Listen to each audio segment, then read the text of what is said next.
Good morning, James. Good morning, Michelle. How are you? I'm well. How are you doing? Good. There's another health crisis colliding with COVID, adolescence addiction. MTV's new series 16 in Recovery kicks off National Recovery Month, a brutally honest wake-up call on modern national crisis impacting today's younger generation.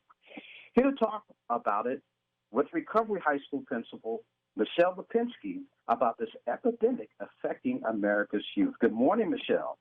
Good morning, James. Thank you for joining us today on Morning Blend. So tell us how bad is it? I mean, if you look at statistically the number of adolescents that are affected by substance use disorders, it's 1 in 10 to 1 in 12 of our adolescents. And so if you have a traditional high school of around 1,000 students, you're really looking at about 80 to 100 of them are in your schools struggling with some type of a substance use disorder. So what made you decide to do this particular school?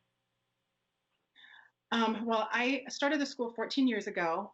When I decided to do this project, it was a little more organic. There was a graduate a student at Endicott College, which is a local college near Beverly, near my school, and one of the seniors had decided to do his senior project on this because he had lost a friend to an overdose, and so he came to the school and did about a 15-20 minute montage of student voice, and he showed it to his professor, and his professor really liked it and thought there might be a deeper story. So Steve Liss, who's the director, came and spoke with me about wanting to tell the story through a different lens.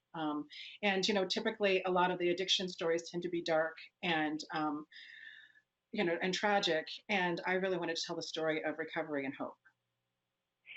So how did you get the funding for this school?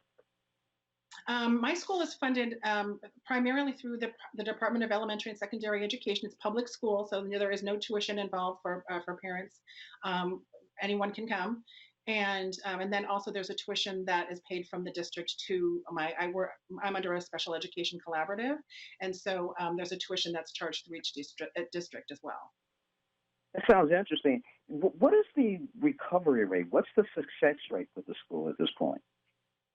I don't use abstinence-based recovery as a success as a marker for success for our students. I feel like recovery is such a there's such a broader definition that we should use for recovery versus just abstinence, because I have plenty of students who are working jobs and who are going to college and who are you know whatever, being gainful adults, and might have a glass of wine on a Friday night, and I don't think I would say that they're not in recovery. They fought their battles, they fought their demons, they got on the other side, they're productive individuals, and and they're maintaining themselves in society, and they're doing phenomenal. So I think just using that lens of abstinence-based recovery isn't really in my vocabulary.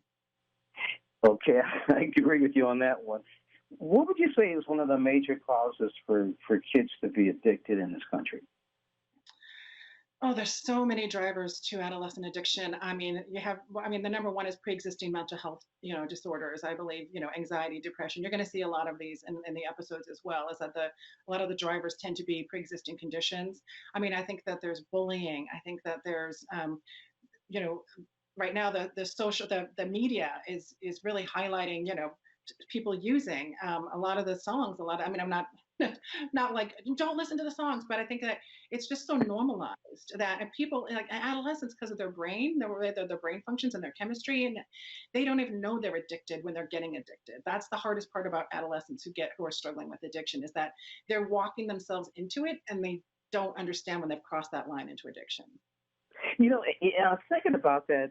I'm not going to say my age, but if I go back about 30 or 40 years ago, or even 50 years ago, being in high school, I didn't see or didn't know of these type of problems.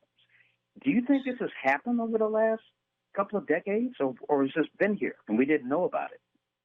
I believe back in our day, I'm guessing your day is my day, if you're looking back 30 years, um, that it was mostly like weed and alcohol still kills more people than opiates. And so I think we did, that's the kind of the driver. I think a lot of the people that were struggling with addiction in our day and age probably ended up with, chronic alcoholism. And so I think it's just there's more availability of prescription medication. And then there's this. I mean, we didn't have this. right? So I think, students can get drugs from this faster than I can get a pizza. And I say that in one of the episodes. So I think that the onslaught of technology has made it just so much easier. And also, just like I said, the messaging that the students are getting, they're not getting messages like of recovery and hope. They're getting messages of using and addiction, I guess.